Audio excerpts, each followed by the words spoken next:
48 घंटा पहाड़ संधि में फसी रहा पर युवकों को सुरक्षित भाव उद्धार करा जायछि। भारतीय सेना और वायुसेना को मिलित प्रयास रे एक स्वतंत्र ऑपरेशन करा जायथिला। एक दौड़ी सहायता पहाड़ संधि में फसी रही युवकों को उद्धार करा जायछि। सहायता पूर्वक एक दौड़ी जरिए युवकों को ऊपर को टणा जायथिला। केरल में 2 दिन धरी बिना खाद्य और पानी रे जने 23 वर्षीय युवक 2टी पहाड़ संधि में फसी जायथिले।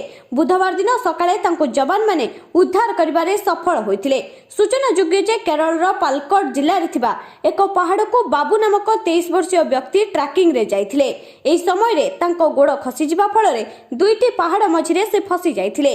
प्राय 2 दिन धरी बाबू बिना खाद्य और पानी रे पहाड़ संधि रे बसी रहिथिले। सोमवार दिन से निज सांगमानक सहित कुरुमाबाची हिल्स को जाइथिबा समय रे एही घटना घटिथिला। सांगमाने तांको उद्धार करबा को चेष्टा करथिले हेले विफल होइथिले। एहा परे सेमाने पुलिस को ए संक्रांत रे जणाइथिले। एहा परे उद्धार पई प्रस्तुति आरंभ होइथिला।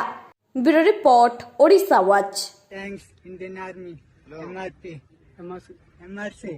ഇന്ത്യൻ ആർമി ഇന്ത്യൻ ആർമി ബാലയാണ് ട്രാക്കിൽ പൊക്കിക്കൊണ്ടുവന്നത് ദീപക് സാഹ് ऊपर में मैं लेके जाएगा लेके आया हाँ चलो മുന്നോട്ട്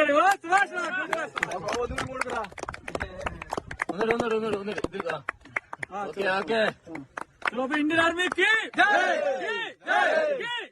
भारत माता की जय।